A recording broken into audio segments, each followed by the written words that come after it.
Hi, I'm Dr. Jeff Davis, President of Lordship Investments and Director of New Way Community Development. I'm here today to offer you 5 minutes to live by. Each day we talk about various subjects that pertain to our lives. We're going to look at things like Christianity, real estate, finance, marriage, business, sales, just to name a few topics. Today we're going to be focusing on a book that I wrote called Real Estate Success. You Can Succeed at Real Estate. Wrote this book for people who are looking to either get into the real estate field or who are in the field and maybe looking to transition. It just talks about different ways that you can find success in the arena of real estate. So today's topic I want to talk to you about is one of the biggest challenges in real estate, and that is getting your deals funded. Now, I've done wholesale deals in the past, and one of the things you always hear when people are trying to teach on wholesaling is that what you need to do is find a good deal. Go out and find a good deal. Once you have a good deal, the money will come. That's not true. And the reason I say that is anybody that's looking to get into business typically is going to make sure they have all of their ducks in a row. And finances are an important part of business, whether you're doing real estate or anything else. So, for example, let's say you were looking for a house. Would you go out and find your dream house and then try to get financing?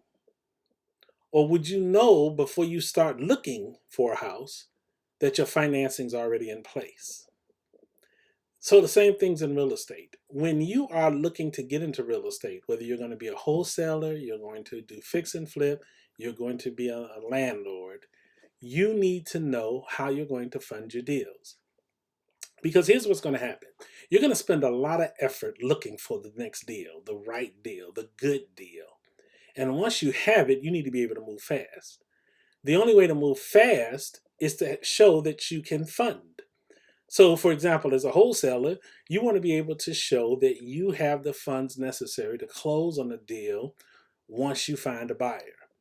One way you do that is by having funding in place so that you can actually close, take ownership, and then sell it to the buyer.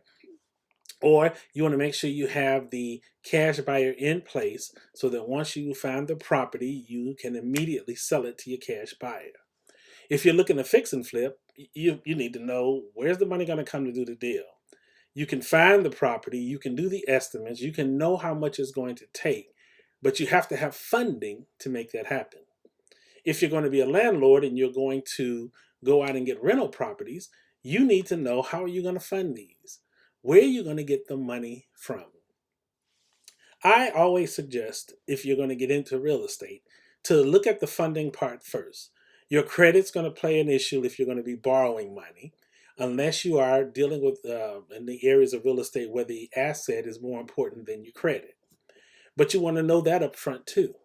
If you're going to get into fix and flip, you definitely have to make sure that you can access the funds to not only buy the property, which is what we call acquisition, but you have to be able to rehab as well.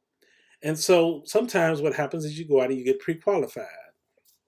Now, we see this a lot when people are going to buy a house. Uh, I'm a realtor.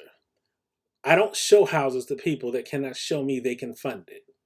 I don't waste my time driving people around and meeting people at houses and negotiating deals only to have people say, now let's see what we can do to fund it.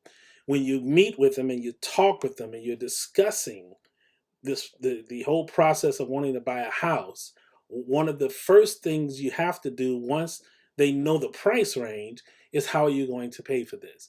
If they say to me they're going to use bank funding, then that's fine.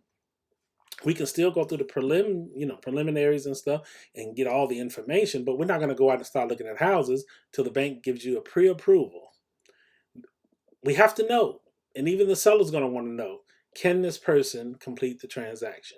You're going to find the same thing in real estate deals because funding is typically the number one reason deals fall apart.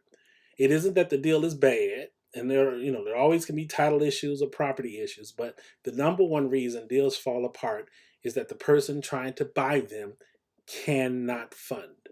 The number one reason wholesale deals fall apart is they don't have a cash buyer.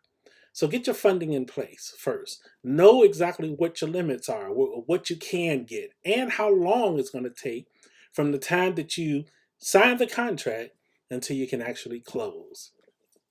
You will make a lot more friends in this business if you do this. Again, the book is Real Estate Success. You can succeed at real estate. To pick up your copy, go to www.nwcom.org. Again, that's www.nwcom.org. Or go to Amazon. Look for books by Jeff Davis, Dr. Jeff Davis, and you can pick it up there. Thank you so much for spending this time with me, and until the next time we meet, I hope that this day is filled with much success and happiness for you.